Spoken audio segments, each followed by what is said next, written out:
All right. Okay, good win Saturday. Hard-fought game against a good football team. Was really proud of the way we overcame sort of the adversities of the game, so to speak. Offense, turned it over 3 times in the first half, and defense responded every time. And then the offense throughout the game responded to Maryland scores. Like to finish the game a hair better. Thought we really could have made a statement at the end, but it's a good win. Northwestern, a very tough challenge. This will be the best defensive team we've played. We're really extremely well coached, in the right places. They know what they're doing. Make you earn your points. They're not going to lose the game. You're going to have to win it. Offensively, struggling a little bit to get their rhythm going. Quarterback position's been a little inconsistent for them, but have some dynamic guys. Kickoff return guy, 96-yarder against Washington, plays some running back too. So looking forward to having a good week in preparation for this, next game.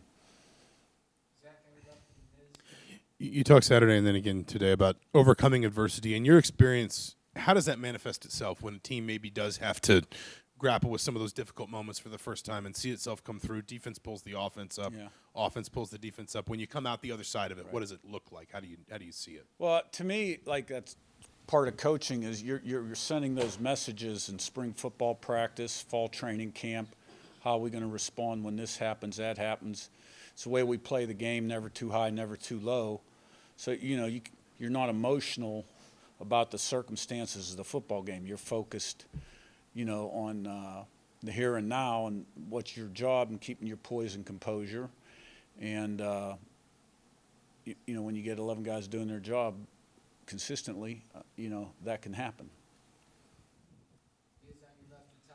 Going into the season, you kind of talked about some of the things that you thought would be strengths: wide receiver, running back, defensive line. But is there anything that you've kind of seen through the first 5 weeks that maybe has surprised you in terms of a position or even a player? Just that is that something that maybe you didn't anticipate before the season?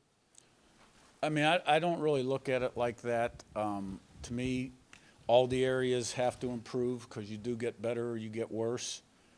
I think we've played fairly consistently for the most part in all 3 phases, but definite improvements that can be made. And, with every success comes belief. And this is a team that's a little bit on a mission, and Northwestern's the next one up. Curt, in talking to the players over the course of the season, it's pretty clear that they embody the message that you want them to embody in terms of buy-in and in terms of Right. what your kind of vision for the program is.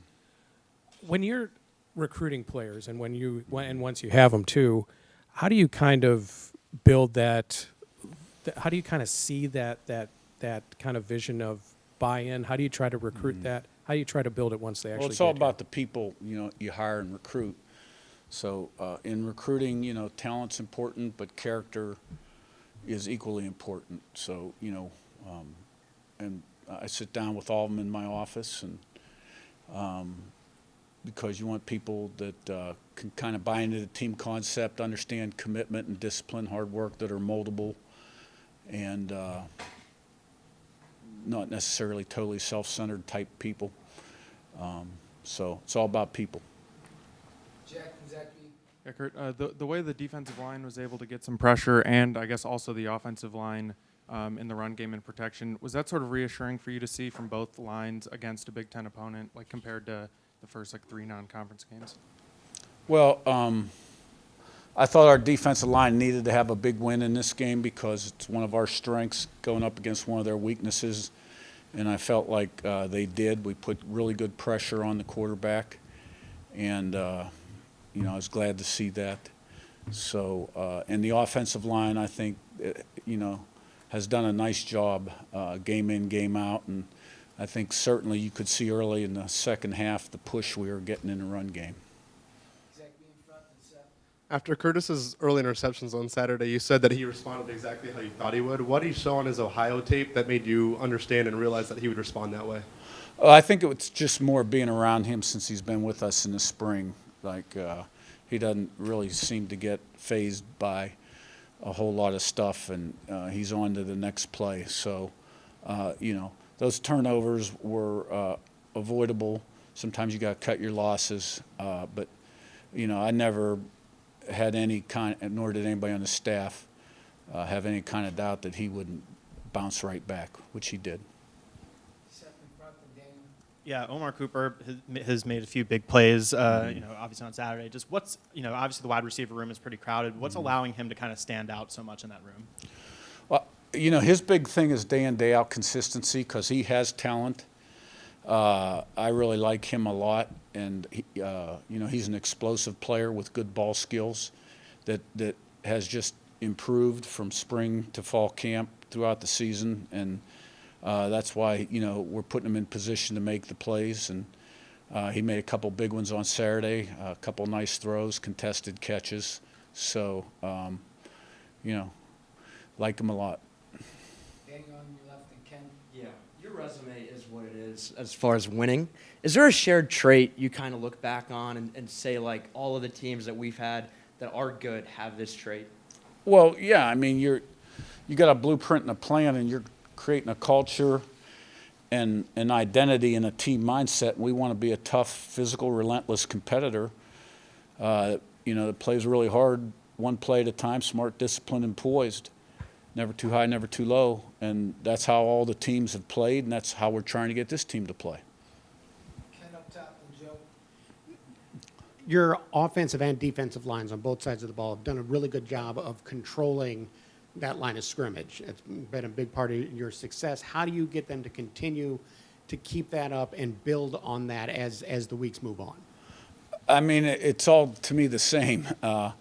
Today's got to be a great day of preparation, mental and physical preparation for the opponent coming up. And, you stack good days. And hope you can keep your people healthy, right? Because that's a big part of it, too. We're deeper in some areas than others. And you keep improving. Joe on your right, and Miz. You've mentioned the margin of error once the season starts. What part of this team have you seen from fall camp that's taken the biggest strides in shortening that margin?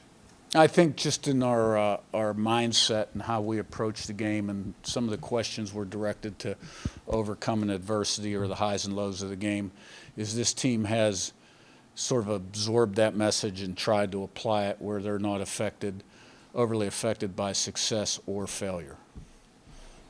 Miz, and then on. With Miles Price, how did he get on your radar initially, and then what have you kind of thought of his season, from special teams and receiver? Yeah, he's a really good player. He's a great teammate, too, has a lot of positive energy. Derek Owings knew him from his time at Texas Tech. Derek had been at Texas Tech. And, we liked what we saw on his tape and in our conversations with him. I think he's done a tremendous job. When you got the job, did you kind of seek out those connections for transfers, or do those guys offer them, or say this is a guy that maybe stand out? Well, I mean, the guys are in the portal. You evaluate the tape, and I think Derek came to me. This is a guy we ought to look at real hard. He's a great teammate. He's great for the locker room, which he is. Yeah. Owen on your right, and Jim. Hi, Coach. We talked about the offensive line a number of times. I was just wondering, specifically with Coach Bosad's approach, what do you kind of like about his approach developing that group, and how have they kind of, owned his teaching the last few weeks? Yeah. Well, Bob's a really good football coach. He's a fundamentalist. He's tough. He's hard-nosed. His guys embody that, kind of a blue-collar work ethic. And, he makes them tough and physical, and he coaches them that way every single day. So, and I see it show up on Saturday. Jim on your left, and Danny. Curt, on Saturday, you guys had 3 turnovers in the first half, which was unaccustomary for this team, but the defense responded time after time. What does that do for this defense going forward, and what does that show you going forward for them? Well, I was really pleased to see that, right? It gave us an opportunity to be successful. And, I'm not surprised by it because I think we have a good defense, a very capable defense. So I wish we didn't turn the ball over like we did, but sometimes, you're going to have things throughout the season, and it was great to see them do that. And again, I just think every win builds team confidence. Yeah, with Elijah, obviously you had him last year. I think he had 7 for 128 last week. Just what makes him who he is, in your opinion? He loves ball. He's very competitive. He's got good talent. He's got great ball skills. He's really good at contested catches, and he's always up. He's got a great personality, and he's eager to practice, eager to play, and loves ball. Were you aware of the Waffle House name that he has? I heard that he had created that name. I can't attest to the validity of Waffle House always being open. But even when he's not, he'll find a way to come down with the ball. Coach, my name's Rich. I'm with Channel 13, NBC out of Indianapolis. I'm here because this team is now attracting attention. I did sports for 20-some years, but now I'm a news reporter, and this is becoming a news story, what this team is doing. Sorry for the long question. I don't like long questions. I'll get to my point. Are you surprised at all by what this team has done? What should be your team's reaction to their success so far? What should be the fan and student reaction to what you guys have accomplished so far? I'm not surprised. I pretty much told everybody when I got hired that this is what was possible, and I felt strongly about that after we brought the 22 transfers in December and added a few more at the end of spring ball, and saw the culture come together the way it did.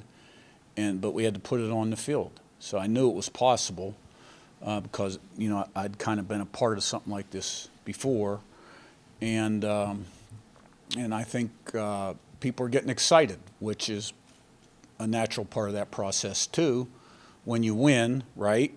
The stadium fills up more, it gets louder, and the team understands how fragile success can be and how important preparation is on a daily basis. And I'm confident we'll handle today and this week the way we need to. All right. Thanks, Coach. Thank you.